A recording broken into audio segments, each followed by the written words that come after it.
And joining me now with more is the author of that book, Jefferson Fisher. The book is called The Next Conversation, Argue Less and Talk More.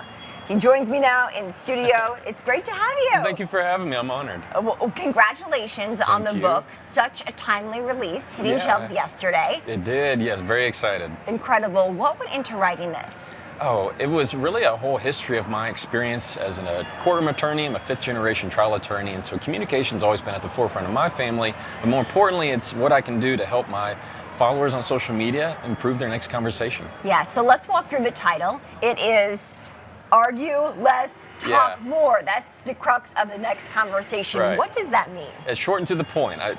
We have arguments all the time. It's about how to dissolve the arguments and, more importantly, find ways to talk more. So even though it's more words, it's different words. So it's a lot of the time choosing the right questions. Yeah. What is the way to find those right words, Jefferson? The biggest takeaway is instead of having something to prove, you have something to learn. And so instead of trying to push your point and pushing the I disagree and your way or my way and this tug of war, it's being curious and finding something to learn, being a student in the conversation. It's going to be a lot better for you.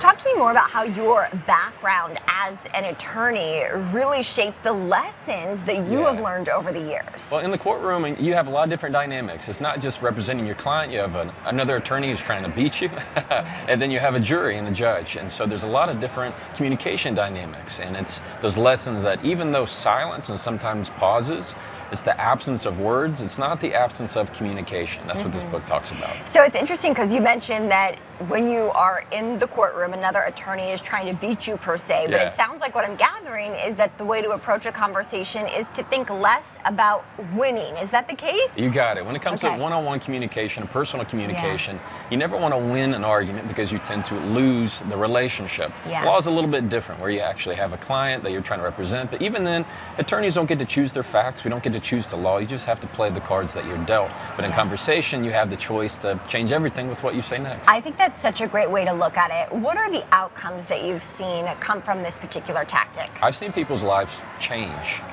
and messages I get daily of all the ways that this book has empowered them by teaching them how to say things with control, say things with confidence, and saying it to connect is going to lead to a much better conversation and a better relationship.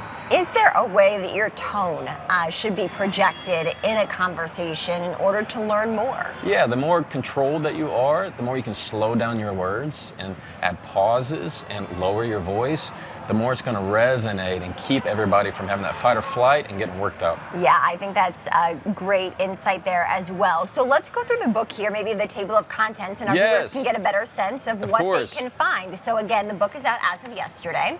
And this is a culmination of your experience communicating over the years. So what do we have in store? Yeah, so the first part of it is called the essentials, and that's where I go through the overlay of never win an argument, you'll lose the relationship. We talk about what connection is, understanding and acknowledging the other person.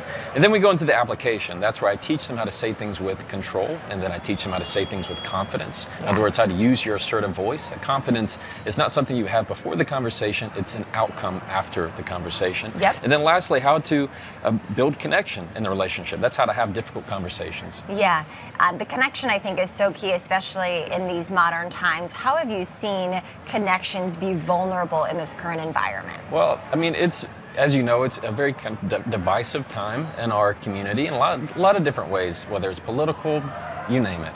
And so when you make time for meaningful conversations, it builds that relationship. So if you want to have deeper relationships with people, you have to have a deeper tolerance for difficult conversation. Jefferson Fisher painting the picture what we need to read. His book now out as of yesterday, author of The Next Conversation, Argue Less, Talk More. Jefferson, thank you. Thank you so much for having me. It's great to have you. Thanks.